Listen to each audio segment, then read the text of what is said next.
Good evening friends. ஒரு முக்கியமான news என்ன அப்படின்னா, ஆர்பிஐயோட டோட்டல் ப்ராஃபிட் வந்து சொல்லியிருக்காங்க. ஸோ அது எவ்வளோ அப்படின்னா 2.69 லட்சம் கோடி. ஓகேங்களா? எந்த வருஷத்துக்கு அப்படின்னா ஃபினான்ஷியல் இயர் 25. அப்படின்னா என்னென்னா 2024ஓட ஏப்ரல் 1ஆம் தேதியிலிருந்து 2025ஓட மார்ச் 31ஆம் தேதி வரைக்கும் ஆர்பிஐ கெயின் பண்ண டோட்டல் ப்ராஃபிட். ஓகேங்களா? ஸோ இது வந்து ஷேர் பண்ணியிருக்காங்க யாருக்கு?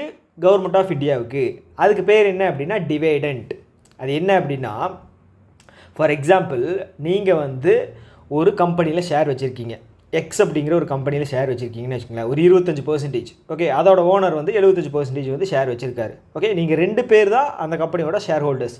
ஓகே, இந்த வருஷத்தில் அந்த கம்பெனி 1000 ரூபா வந்து ப்ராஃபிட் ஜென்ரேட் பண்ணுறாங்க அப்படின்னா, அவருக்கு வந்து 75%, 750 ரூபாயும், உங்களுக்கு வந்து 25%, 250 ரூபாயும் வந்து பிரித்து கொடுப்பார். ஓகேங்களா?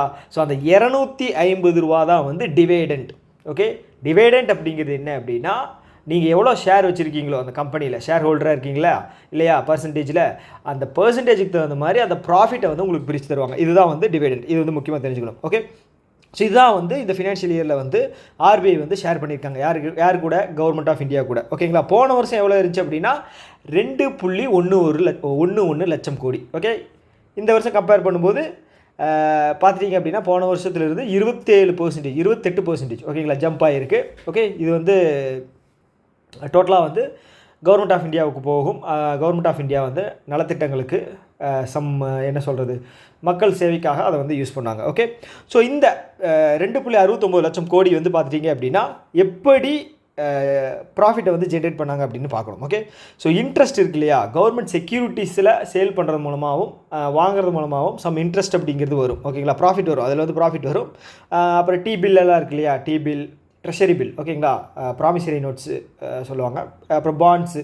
ஓகே, ஸோ இது மூலமாக வர ப்ராஃபிட்டு, ஓஎம்ஓவில் வந்து பாண்ட்ஸை சேல் பண்ணுவாங்க அதெல்லாம். ஓகேங்களா, அதுக்கப்புறம் ஃபாரின் எக்ஸ்சேஞ்ச் இது பண்ணுவாங்க. ஓகேங்களா, ரேட் சேஞ்சஸ் பண்ணுவாங்க. ஸோ அதில் ஓகே, அதுக்கப்புறம் முக்கியமானது என்ன அப்படின்னா கமர்ஷியல் பேங்க்ஸுக்கு எல்லாருக்குமே வந்து கடன் கொடுப்பாங்க இல்லையா, ஸோ அதில் வந்து ஒரு சம் இன்ட்ரெஸ்ட் அப்படிங்கிறது வரும். ஓகேங்களா, அதில் இருந்து அதுக்கப்புறம் வந்து பார்த்திங்க அப்படின்னா நோட்டை வந்து பிரிண்ட் பண்ணுவாங்க.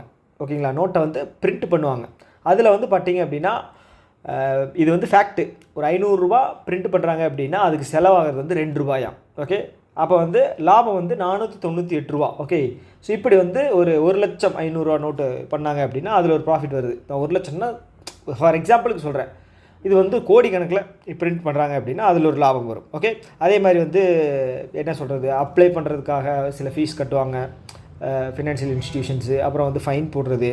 ஸோ இந்த மாதிரி ஒரு சில விஷயங்கள் மூலமாக வந்து ஆர்பிஐக்கு வந்து ப்ராஃபிட் வருது. ஓகே, ஸோ இன்னொரு விஷயம் வந்து நான் சொல்லணும் அப்படின்னா என்ன யோசிச்சுருந்தேன் அப்படின்னா, இந்த வருஷத்தோட பப்ளிக் செக்டார் பேங்க்ஸ் இருக்கு இல்லையா, அதோட ப்ராஃபிட் எவ்வளவு? 1.78 லட்சம் கோடி. போன வருஷத்தில் பார்க்கும்போது போன வருஷம் 1.40 கோடின்னு நினைக்கிறேன். ஓகே, ஆமாம், 1.40 கோடி.